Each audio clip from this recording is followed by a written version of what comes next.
is the lecture on extensions. So this will basically just cover what you need to think about when you are prepping for the closing half of a BP debate. This is obviously not the comprehensive list of things that you should be looking at, but this is, I think, a good starting point when you are prepping. Now, I want to first talk about what makes good BP debating. And the slides are just stuff I've put together over the years. But basically, I think there are three parts to prepping in order to get better at your BP debating. The first is, I think, during a round, particular attention needs to be paid to what the threats are in the debate. So I don't mean just which team is the strongest. So like, for example, if you are closing Gov and you think opening op is really strong in terms of the logic for why the argument is true, that is obviously something you should care about. But I'm talking about what things, if they are done properly, will cost you the loss in the debate. So any motion you can take, you will be able to figure out this. For example, if the motion is this house as environmentalists would work closely with corporations, for example, and you are closing opposition, and the Gov team spends so much time explaining why if we work closely with corporations, it is more achievable of a goal, we're more likely to get some changes compared to the opposition, which is unlikely to get these changes for the reason that corporations are very hard to fight, so it's easier to work with them. So, I mean, this is just a broad skeleton of the argument. If the government team spends, anyone on the Gov, opening government or closing government, spends sufficient amount of time explaining why it is close to impossible to work with, to fight corporations in the status quo, that would be, I think, one of the major threats to you winning a debate. So you want to spend a bit of time, and especially when you are prepping, thinking of what the major parts of the other side's case are that you think you would have to deal with. This is, I think, good strategy, whether you're opening or whether you're closing, especially if you're closing. And the reason is because a lot of people think of extensions like that they are whole new arguments that will prove a particular point. A lot of people don't realize that when you prep extensions, most of the time, I think I would say in most debates, about 40 to 50% of your material that is very obviously the arguments of the Gov will be taken by opening government, in all honesty.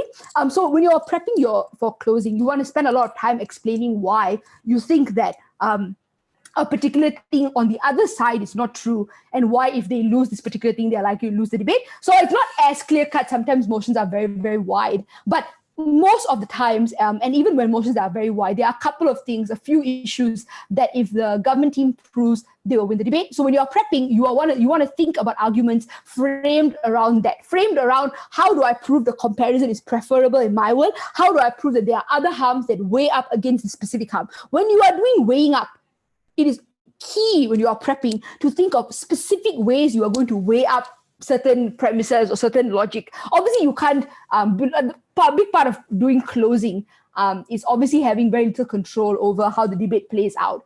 And you just have to adapt to those things. But I think a good place to start would definitely be thinking about these threats in your prep time as well as during the debate.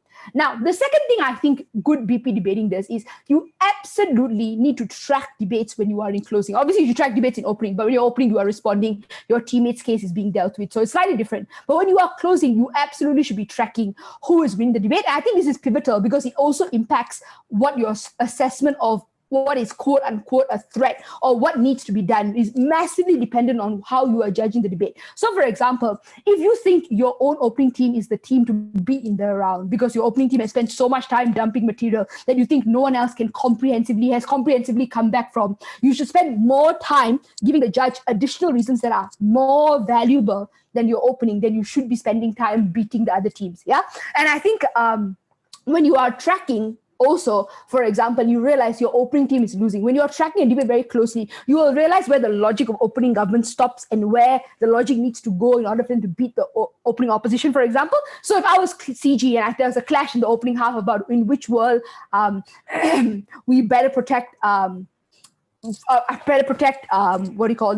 trans community. If the motion is, for example, like the LGBT community and the trans community should be split, one of the key issues I would imagine in the opening half is who best protects the interests of the trans community. So if you are closing government and you think opening opposition has proven comprehensively that if the trans movement separates from the LGBTQI, like the LGBT movement like writ large, that would mean that they have less access to airtime, capital, and like broad support. If you think opening opposition has spent all their time proving it, ask yourself, where does the opening government's rebuttals end?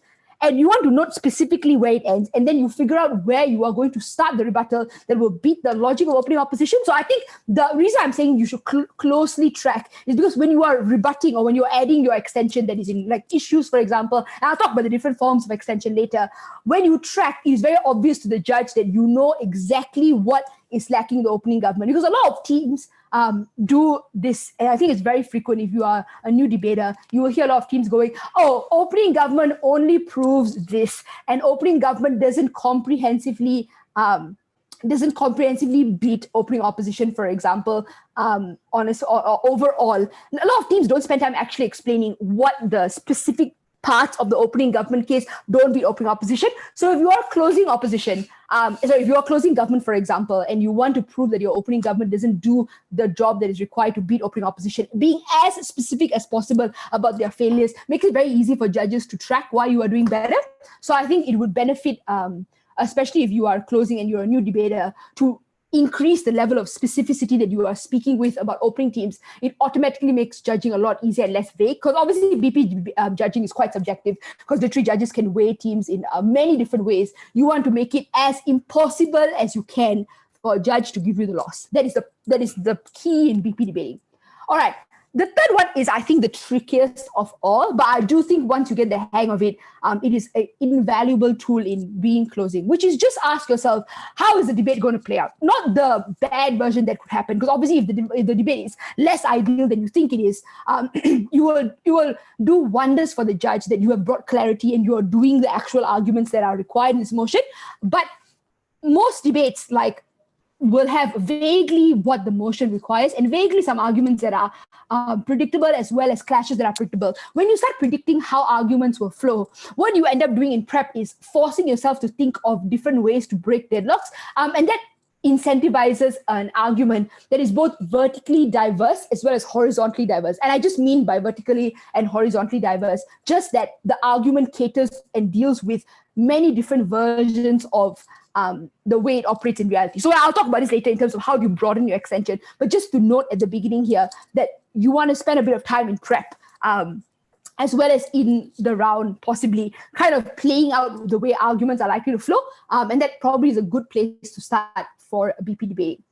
Cool. The next thing I want to talk about is how do you come up with good extensions? Now, I want to first start this by saying you need to know what your extension is doing in the round. Yeah, I don't mean you need to know what your extension is. So, for example, if I have an extension that proves that this motion, whatever the motion is likely to create an incentive for like high amounts of corruption as well as nascent democracies to crumble. Maybe there's an extension in some debate about a post-revolution country, for example. Yeah, and maybe the first thing you want to do in extension is not realizing that, oh, I have an extension that proves this outcome. What does that outcome do for the debate? Does it break the opening deadlock in terms of who has the bigger outcome that is a greater harm? Does it beat the opening deadlock by proving the mechanisms? Did opening government already talk about democracies failing? Are you just explaining the logic behind that? Is this extension going to be an extension that is just independent of everything else that is in this debate? But by proving the extension, you also disprove every other thing in the debate. Like, what is your extension going to do for the round is what you must start your speeches with. I don't mean literally you have to start your speech with this. You can start with your opening line or whatever. But the core frame of your speech should be explaining to the judge what your extension does for the round that lets the judge give you the win for that. Yeah.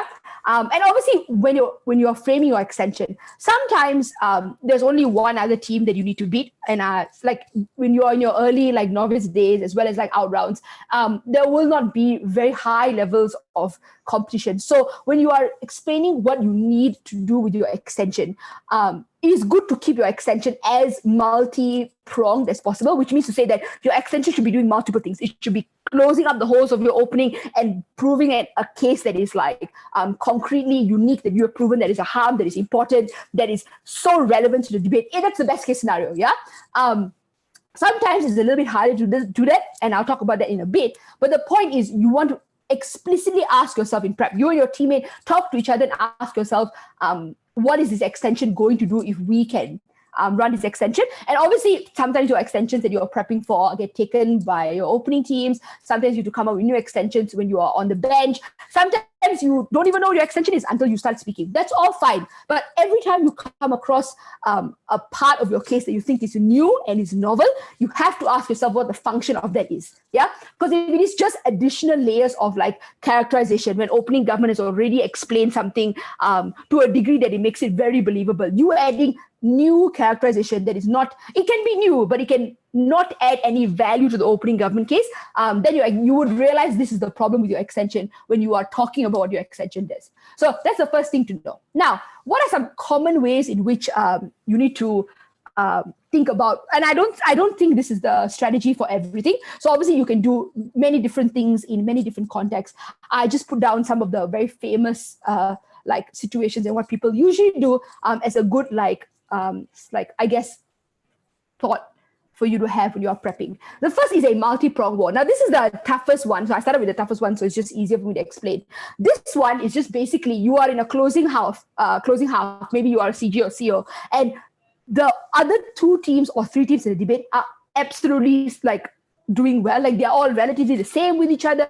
They're all relatively proving their outcomes. It's kind of a deadlock in every single permutation. How do you enter into a debate? This, especially I think if you are CO and it's like a semifinals or the debate is like slightly higher quality where every team has something to contribute. The first thing you want to ask yourself when you are entering into a debate is, how do you want to position yourself? What kind of team do you want to be in this debate? Do you want to be the team that primarily focuses on providing this new and important harm and then subsequently dealing with kind of like the squabbles of the other teams? Are you going to be the team that has issues, and in those issues you are going to break every single deadlock and introduce new matter as you are rebutting other teams? Is that the way you're going to position yourself? And it, I think, very much depends on what you have at your disposal. Yeah, how much your opening has taken up extensions. Has your opening explained like 5 arguments, but none of the arguments are explained well? If that's the case, I would spend time explaining what the mechanisms or the I call them layers. So basically, how many reasons can you give the judge for why something is true? That's possibly a good way to position yourself, for example. And in a multi-pronged debate, the most important thing is to constantly remind the judge of what you are saying and why it is new and why it is important. Now, I'll explain some ways in which you can explain how your extension is important, because it's not enough to just say, this is the impact that you should care about the most, because this impact is new and we have presented a new impact that is more characterized in opening government. It's very vague, you know. As much as possible when you're explaining the value of your extension or the value of what you are doing, you want to be specific to what it does in the debate. So the judge can literally, basically when you are extending, you are just giving the judge a way to weigh up a specific set of arguments against another set of arguments, yeah? In closing, or if you're across another team, that new extension is going to beat the material that's already presented on the other side of the debate, whether or not it's the closing or the opening house. Cool. So that's the multi-pronged war, I would call it, which is just basically dealing with teams that are all relatively the same.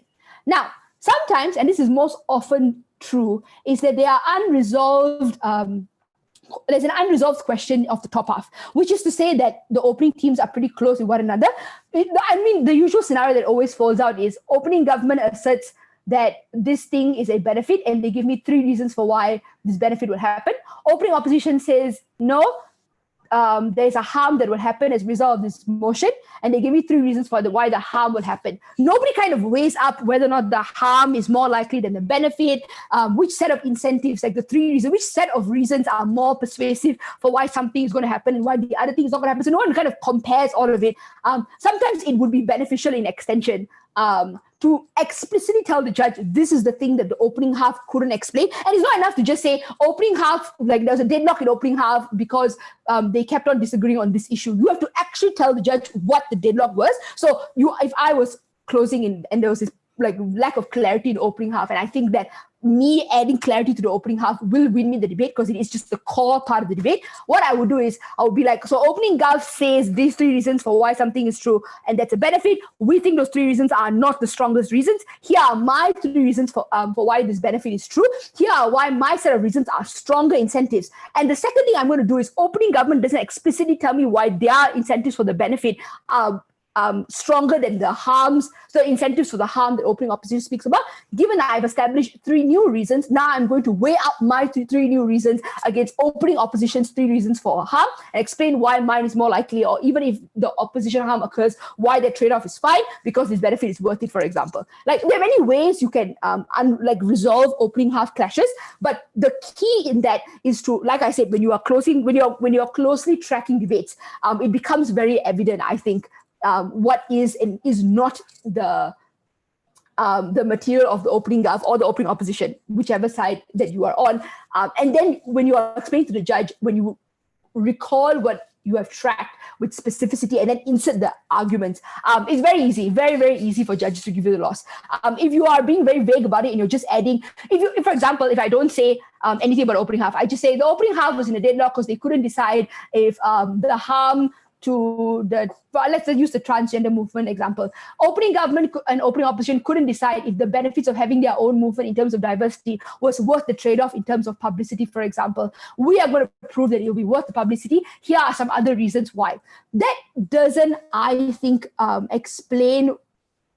To me, it doesn't explain, and if I was judging, it doesn't explain why your reasons for why this benefit is true or important outweigh opening government's reasons, and it also doesn't explain why your reasons are preferable to opening opposition's reasons. So, like I said, there's a very stark difference between just saying your extension is X, Y, Z, and your extension is going to quote unquote break the deadlock of the opening. It is vastly different to do that and to explain to the judge with high specificity what you are breaking about the opening deadlock.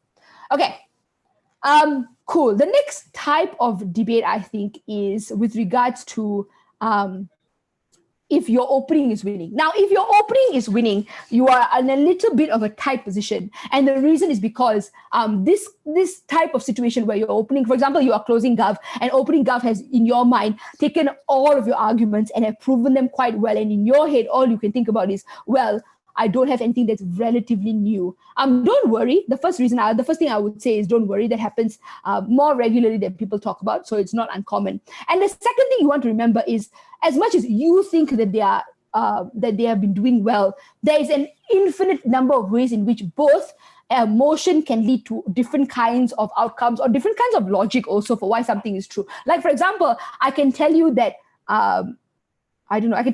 books are, like, The Economist is a rectangle. And then I can give you a couple of reasons for why it is a rectangle, because it looks like a rectangle, because that's how it's been marketed, and that's how books standardly look like. Like, I could give you many reasons for why something is true. I think it's very hard, especially since opening teams only have 15 minutes, for them to exhaust all the material that could possibly run from a motion. So your first instinct should not be, oh my God, they've taken away all the stuff I've prepped in a situation where it's pretty clear that they're winning or they have very good material. Then your first question should be, what else can this debate explore? Either by looking at their own arguments and giving the judge better reasons for why the arguments are true, or by branching out their arguments into different areas of the debate that you think are more important.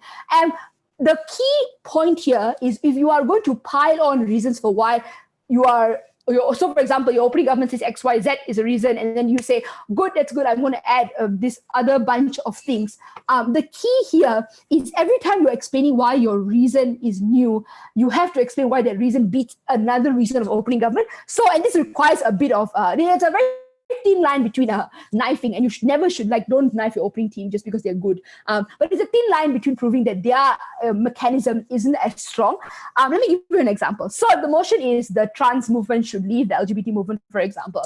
And you are closing opposition. Yeah, opening opposition says, look, the trans movement needs to be in the LGBT movement because the LGBT movement at least has quite a high degree of clout, and this high degree of clout does things like airtime. It gives them access to events. It gives them access to campaigning. And the trans movement is better off bandwagoning of, is bandwagoning the word? The trans movement is better off incorporated into this larger movement than it is when it stands alone, because it's likely to be drowned out. It's likely to not get the same amount of airtime and support. And that is worse on net for the trans movement.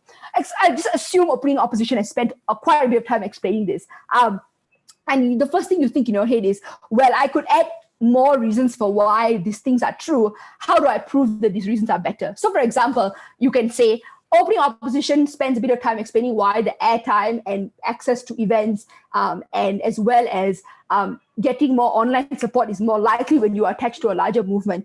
The more important reason for why, so for example, you just tangent off and you say the more important reason for why the trans movement should split against the LGBTQI movement is because this creates huge internal splitting within the movement of people who care both about the broader identity as well as their trans identity. And that splintering causes huge harm, because it creates infighting within the group, which is obviously bad in terms of the messaging, in terms of like how it's weaponized by the conservatives, in terms of why it's likely to create huge amounts of competition for things. And when there is competition between airtime, it's competition for resources, it gets more and more people into an apathetic state for the reason that people feel as if this movement isn't going anywhere and it is not unified, and therefore it creates more harm for the community, for example. So then you would, this is the quote unquote extension that I'm adding, piling on reasons basically for why we should have a unified movement. Then you will kind of explain. So opening government says we need television and we require events and we require support and we require funding.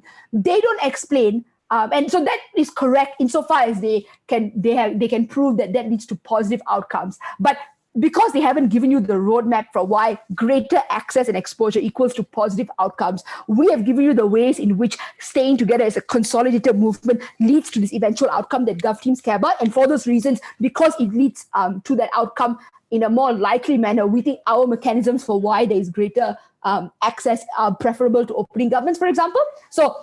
Opening opposition, for example. Yeah, I mean, this is just a vague way you would do it. But when you're piling on reasons, it must be a direct comparison of either the logical consistency of a certain mechanism or who is more likely to get to an outcome or which characterization is the more plausible characterization. So if you provide, for example, a stronger set of incentives for why someone will do something, then you are more likely to win. So for example, if the motion is about parents and something to do with how they should treat their children or how the education system should do something, and opening government says, look, parents care for their children because they are loving and most parents are loving. And you in closing say that's a bad characterization because there's no reason for why that is more likely to be true than not. These are human beings who are fallible. There's no reason for why this is a good incentive. We think the incentive for parents to act in a positive manner lies in our model. And our model is that we think we would find parents and this creates an incentive for them, at least the parents who are poorer, as a financial deterrent, for example. So this is kind of weighing up which incentive is a stronger incentive. So the first one I talked about is in terms of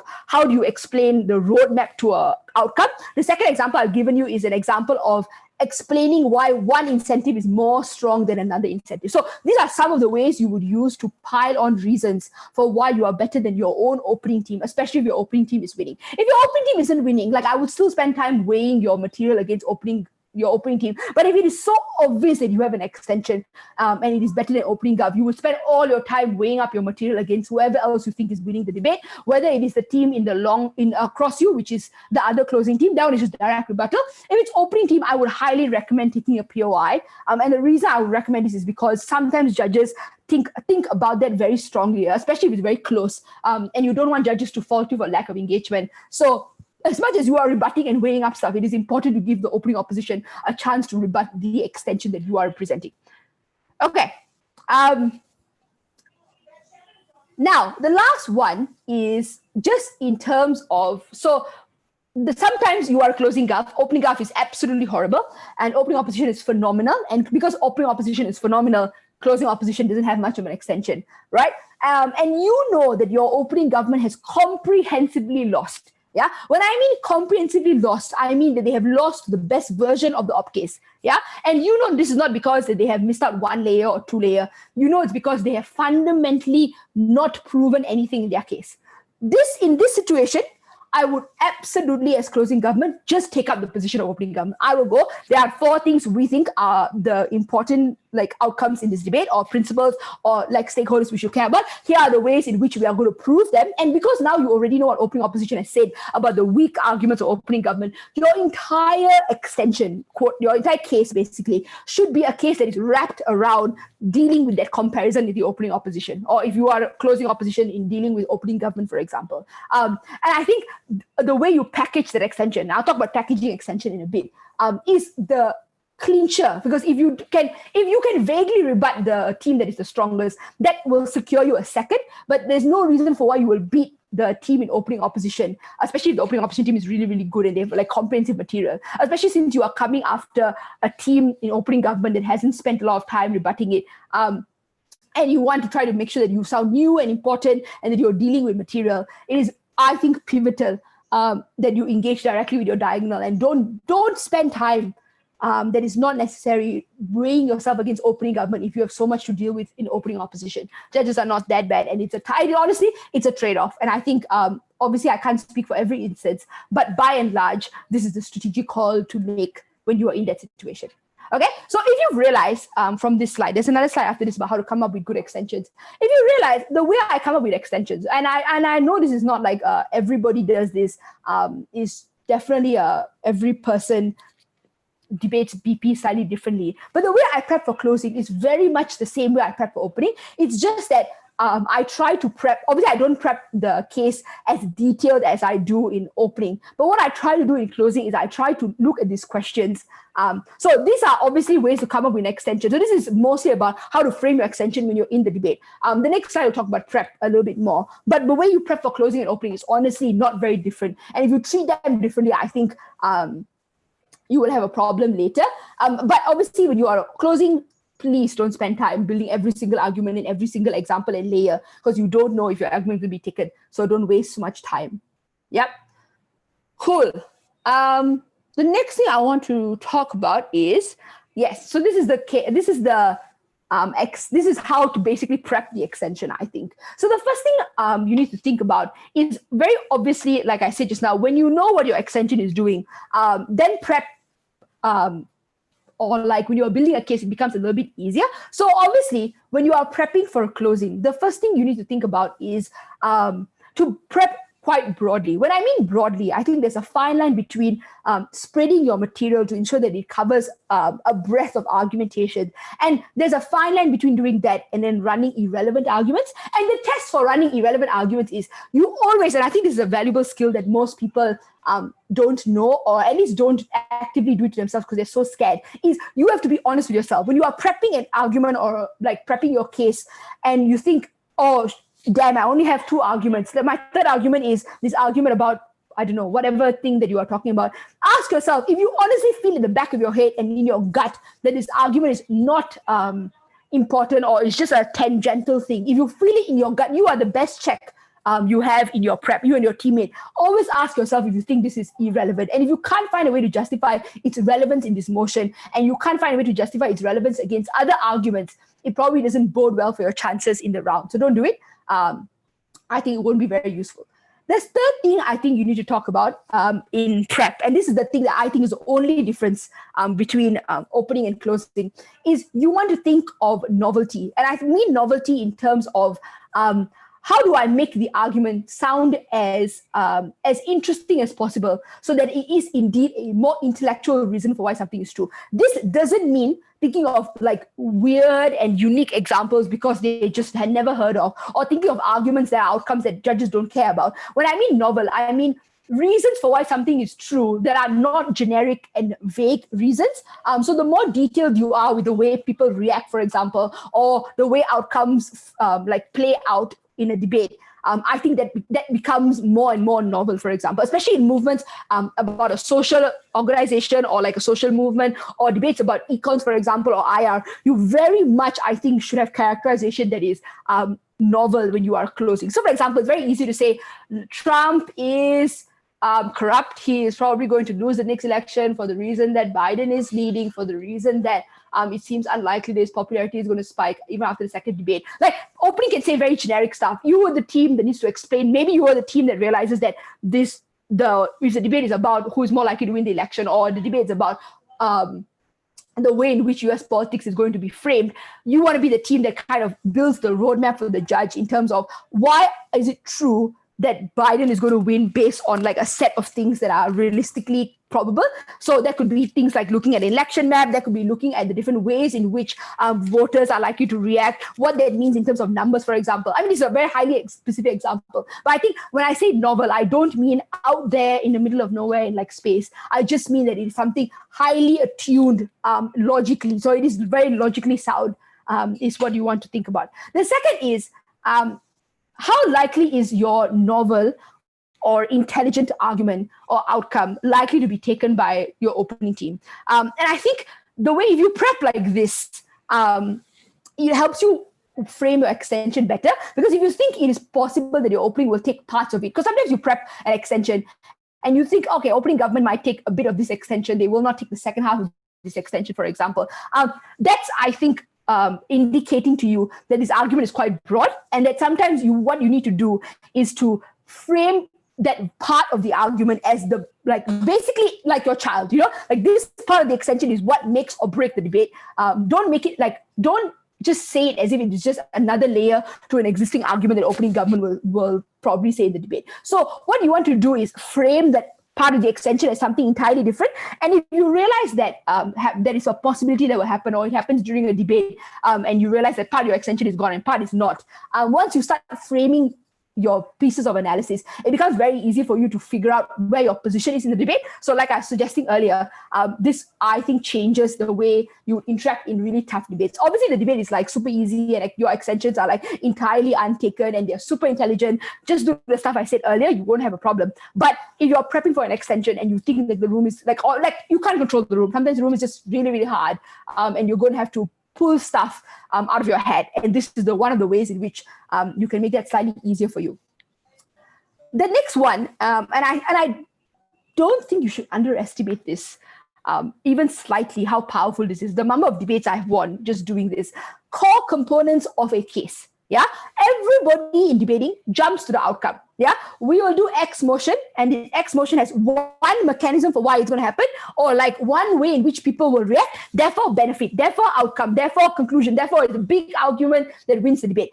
Very few people spend time explaining the logic for why something is true in their arguments. If you pick up on this and you think your opening government has only one reason for why something is true, you should absolutely, in your extension, spend some time at least making that part of your case, because I think you can, and the way to frame this is very simple. Like I think it's a bit sneaky, but usually the way to frame these kind of extensions, which I call mechanism extensions, is to just kind of say, everyone in the gov or everyone in this debate kind of agrees that the team that proves X benefit in the debate will win the debate. It is not contentious that we all want X outcome. For example, if it's a social movement debate, we all would like more women to get employed. We would all like more women to not get sexually harassed. We would all like more women to like not be victims of the patriarchy. It's non-contentious. We think the debate lies in who is best able to mechanize the case for that particular outcome.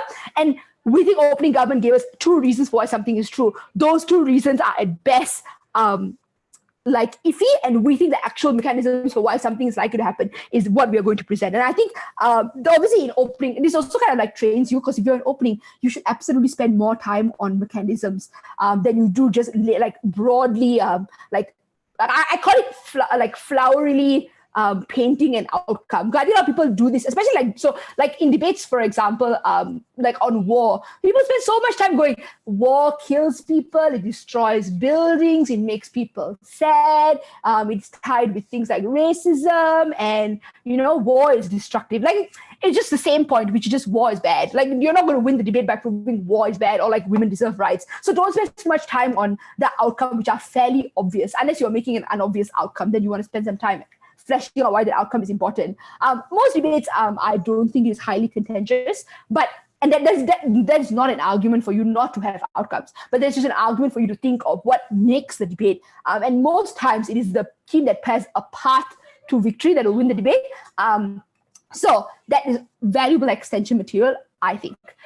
The last one is context. And I want to say this is, I think, the most valuable thing you can have at your disposal, especially if you read or you are from a context where, or at least like I'm from Asia, obviously, and I think that me being from Asia has given me access to a wide variety of things that would not happen in a developed country, for example. Like I think like there are many arguments to be made about the way in which generic motions interact specifically in the developing world, where there is less governmental buy-in, there is more propensity for things like radicalization, there is greater propensity for things like democracies failing, or for systems to be imperfect in their implementation, or the economies of these countries being structured very differently, or that there are different cultural and like racial concerns and demographics in this. Like there's so many things that I just think if people stop debating just about like the United States or like Australia, from Australia, and everybody in Australia talks about Australia. Like, I think what prepping different contexts does is it broadens you, or at least makes you think about the ways X generic outcome would interact in a different context. So, for example, obviously, I think the feminist movement debates are the easiest to do this, which is just that the strategy for getting change in the developed world and the developing world is vastly different. The concerns of people in the developing world is vastly different. The stages of feminism in different countries is very, very different. So I obviously think that plays into the debate very largely. And I don't remember the number of debates I've gotten away by me in closing, and like every other team is debating about Australia or what's a developed country, and I just come out in closing and go, nobody cares about what happens in the developed world for the reasons that those countries are more protected by the institutions around them. This debate operates most importantly in the developing world. We should care about this, insert extension for what happens in the developing world. And I think it's very persuasive framing. And honestly, I don't think people do it enough. It's my silver bullet, and I use it all the time whenever I can. So you all should absolutely consider it when you are prepping. All right. Now, this is just something I wanted to put here because I think I want to also cover this just so that you know what not to do.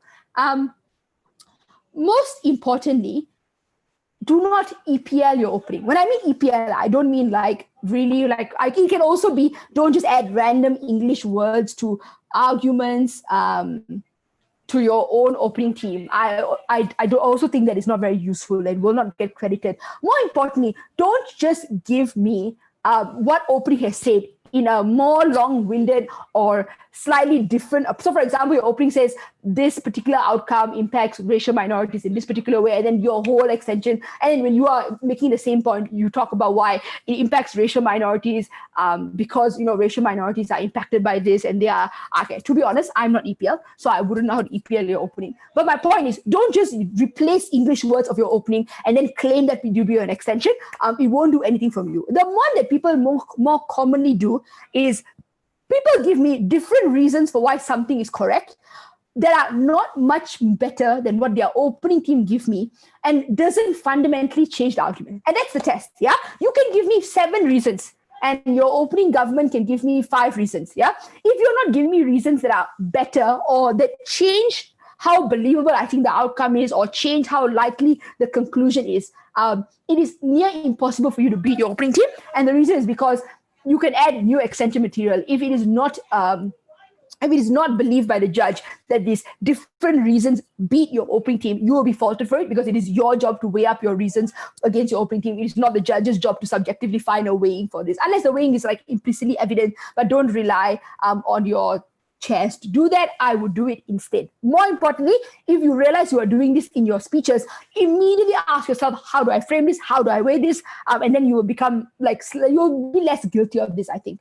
The last one is the one I alluded to earlier, which is just as much as possible, if the outcome is tangential or the stakeholder is not so impacted by the debate. And the way you do a test, like I call this the tangentiality test, which is just like, would this outcome or this stakeholder be likely to be protected in another way? Yeah, if it can be protected or it can be minimized, the harm or the benefit can be accrued in some other way that doesn't require whatever the op team is saying is a harm in this motion or whatever the debate is about. If your argument can be pushed aside, it probably doesn't bode well for your chances in the round, unless you can have some solid reasons that you preemptively package into your outcome for why this argument can't be pushed aside. If you do 2 of that, then I don't think it has, it won't have the impact of being tangential. But if you ask yourself and you think there are ways that you can't like logic yourself out of that make this outcome tangential or this stakeholder tangential or anything that is like an example tangential, I probably wouldn't waste my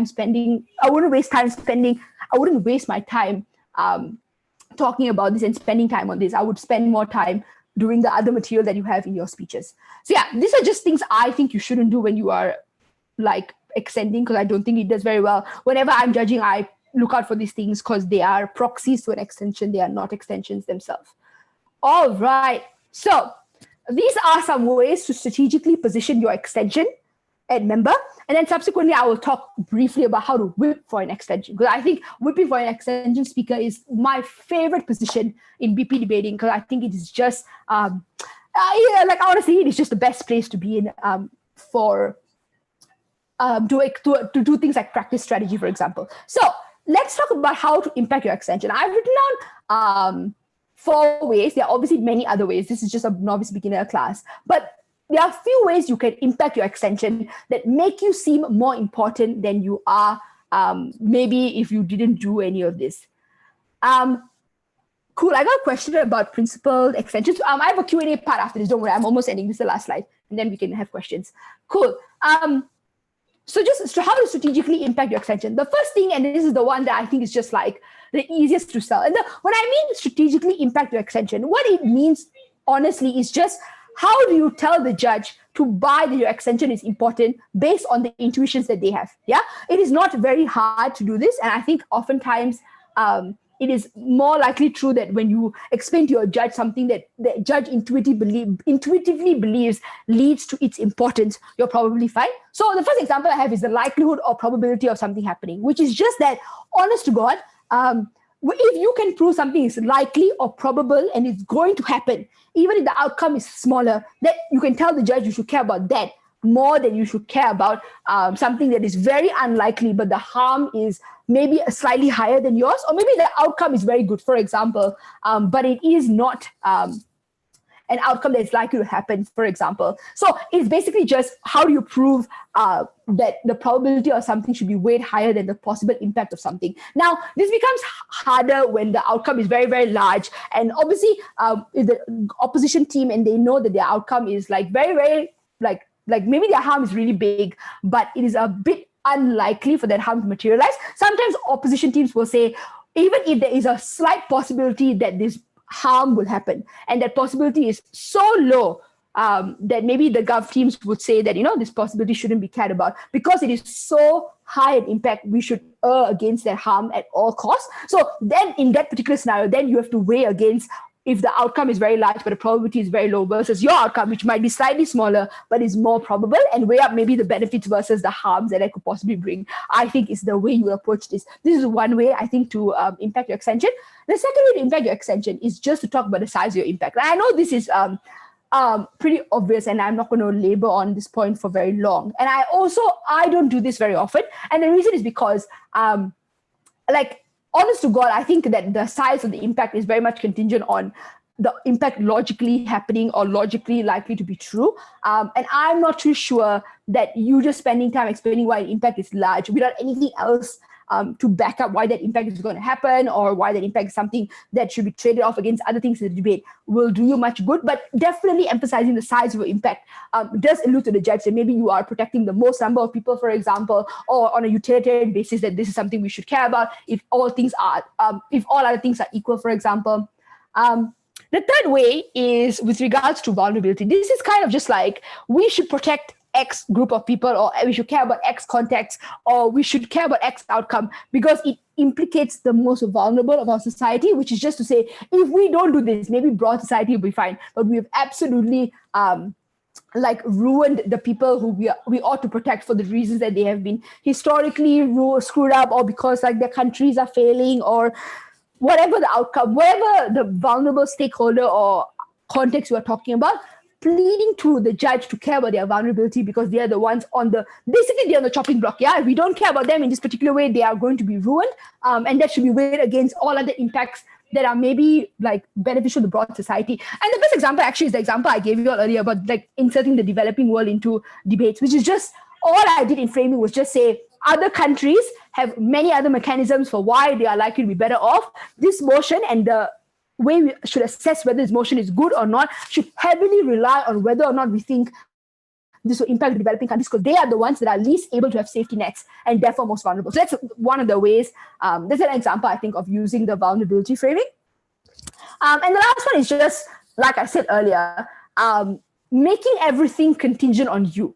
So yeah, make everything in the debate about what you have done in the debate. So if it is an outcome, say that you have proven the links to that outcome. If it is in terms of who has brought the most, like the strongest incentive, the incentive that is the most likely to cater to all different disagreements. Sometimes teams disagree on the context. Sometimes teams disagree on like the ways the harms will manifest. If you try to make your extension as like I call it like the key to X, Y, Z outcome, which is just everything in the debate has to tie to some new thing that you've added that is key to evaluating a particular clash. If you can do that for every single thing or majority of important things, that's probably quite a strategic way to position your extension. Yeah? All right. So that is how to strategically position yourself in extension. I'll quickly talk about how to impact and discuss principled extensions. And so the first thing is, I think, so the way I run principles, so you can obviously run an entirely principled extension and just say that this should be the consideration above everything else for the reasons that principal considerations are thought of to be absolute in nature. So they are unweighable in that sense. That is one line of logic that is like believed in the debating community. What I would do, and I think it's because people are very bad at assessing principal arguments, especially judges, is I would try not to put myself so out of the debate. So I think most principles obviously lend themselves, and like honestly, principles are just moral intuitions for why something is correct. Yeah, like I tell you not to shoot someone. It has obviously a core basis in things like our survival instinct, in things like social organization. But it is just a moral intuition that backs that up for the reasons for why we think killing someone is not a good or bad thing. So I would give the principle extension the way you would present it. Like whatever mechanisms it has for why the principle is true and why the principle is important. The key to principle extensions is honestly an analogy, because the way you get the judge to believe your moral intuition is by relying, like I think at least relying on analogies that are quite apt at proving a particular thing to be true. I think once you're able to do that, obviously I can have a whole lecture on how to do principle arguments, but once you are doing that, I think it gives you a certain, like, I think more, the way you frame extensions for principles is to just say, this gives us a frame of consideration for what we ought or not do as humanity.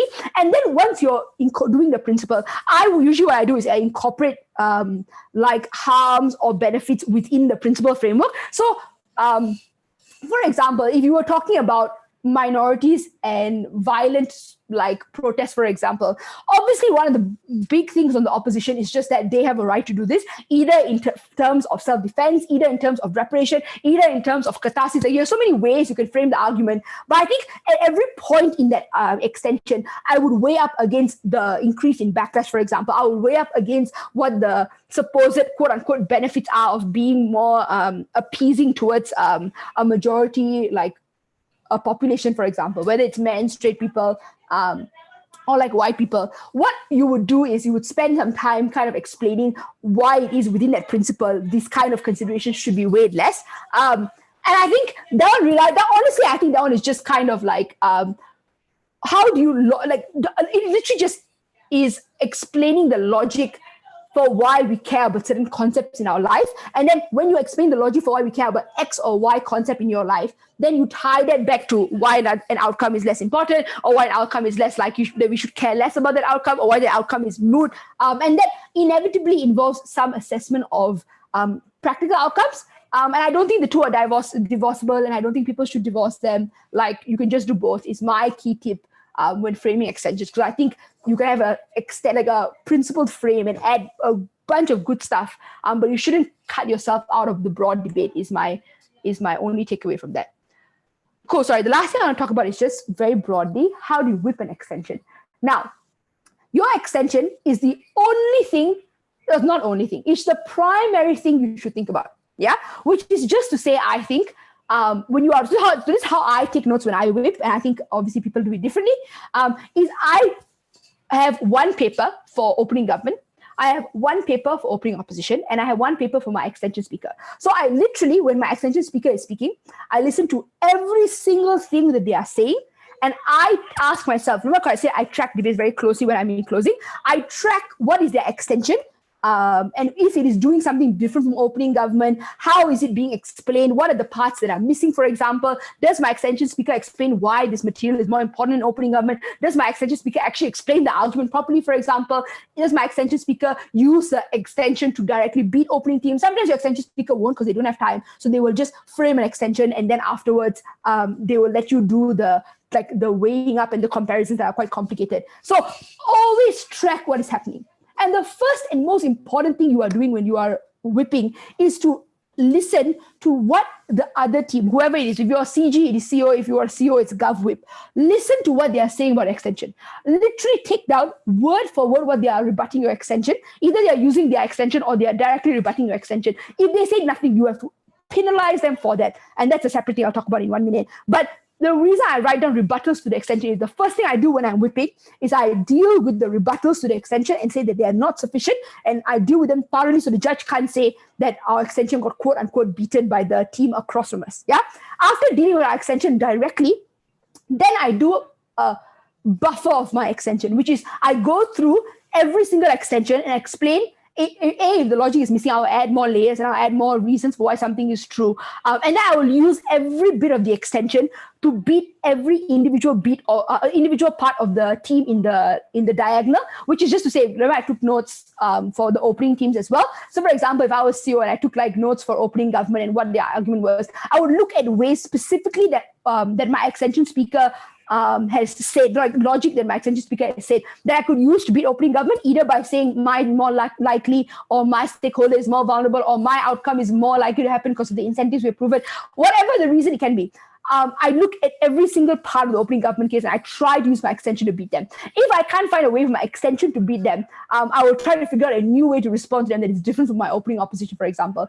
And once I've used the extension both to rebut the other team in the diagonal, I also use the extension very strongly to weigh up against the opening team. And in all honesty, once you start delving into your extension and explaining in a way in which it beats every specific team, and I think the most strategic way and the most clean way is just to go by houses, especially since you all are novices. Just go, we are CO, here's what CG said about our extension, insufficient. Here is what CG's extension is and why they are out of the debate. Now, our extension, what is our extension? Layer by layer, you go through, use the layer as you are going through layers, use every layer to beat every single individual point of opening government, as well as you every time you are explaining a layer why that specific rebuttal is better than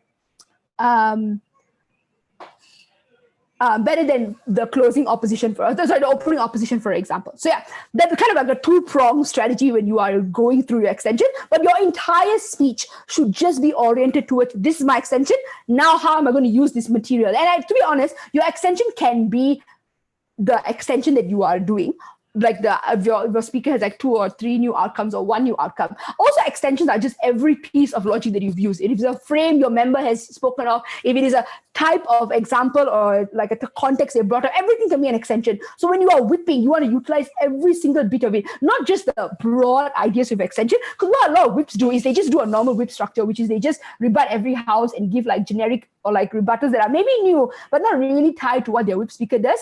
Very few people weaponize their extension speakers and use that as the basis. And I think the way to look at it is just that extension speech is all you have in the route. And when I was doing my early debating and I was starting out BP, I confined myself to trying to figure out how I was going to use my extension speaker to rebut everyone else. And honestly, if you don't think you can do it, you should probably try to speak with your extension speaker how to make sure that the case comes out very clearly in extension so that you have a lot to whip. Because the problem with this strategy is if you're going to do it very brutally and your extension speaker doesn't do a very good job, it's very obvious that you are the one building the material. But most of the time, you and extension speaker are if your extension speaker is comfortable with the extension, they should go extension and they should do it as best as they can. Your job is to make sure that whatever is present in your extension speaker is used for an outcome that is strategically important in the debate, especially since a lot of extension speakers don't have time to do a lot of rebut, especially if you're CO. Extension speakers don't rebut opening government at all, except for the part where it deals with their extension implicitly and they will rebut it then. So yeah, you want to try to do that. I think that will be the biggest takeaway if you are whipping in closing half. All right. That is the strongest TLDR of how to do extensions. Does anyone have any? I'm sorry, I'm a bit over time, but yeah, does anyone have any questions? Yes, I have some questions if you don't mind. Yep. What are your questions? Regarding the previous slide about the likelihood or probability, but if I go for that stance, for that as a member, so is it not that the judges will think that I'm just making my case contingent towards a hypothetical assumptions to win the debate rather than just going for the status quo or the realistic issues? Is it really counterintuitive? Sorry, what is counterintuitive? Explaining why something is likely to happen. Yeah, like something, the likelihood of happening or having the least probability of happening. If you are going with that approach, is it not that you are trying to win the debate on a hypothetical assumptions rather than realistic issues or the status quo? Yep. Sorry, the short answer to that is except for principles, every single argument in debating asks for you to explain why, if this motion is a true thing or if we implement this policy, a set of things will happen in reality. So all of debating is explaining why something is likely to happen or going to happen. So when I say explain the likelihood or probability, I mean explain to the judge why your scenario or your outcome is more likely to happen than another team's outcome. Yeah. So, for example, I think it also, I don't think it is unrealistic. So, when I say explain the likelihood, you have to explain the logic for why something is going to happen. So, you can't just tell to the judge, I think this thing is more likely than the other thing because hypothetically speaking, a meteor could hit Earth and we could all die, and therefore, it doesn't have any outcome this debate. Like, obviously, don't use far-fetched hypotheticals that are not proven. You would use logic and reasons for the way people react, for example, what the incentives of institutions, what is the way the world operates right now, and what that means for your outcome, for example. Like I said, the best example I can give you is in the motion is this house believes that environmentalists should work closely with corporations.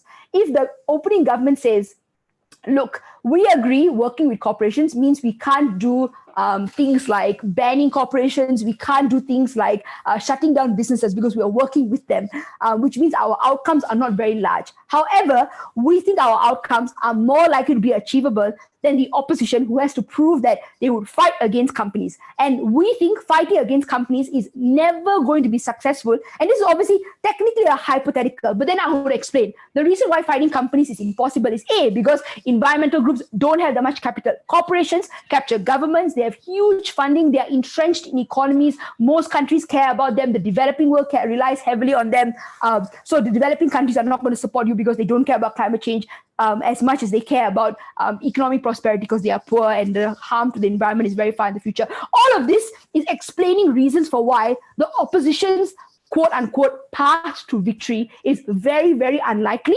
And even if yours is a less big outcome or a smaller outcome, it is still more likely to happen. And therefore, the judge should care about getting and securing this benefit over the possible benefit of getting rid of capitalism, which will never happen in the opposition world.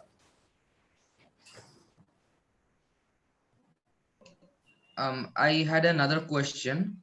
Yep.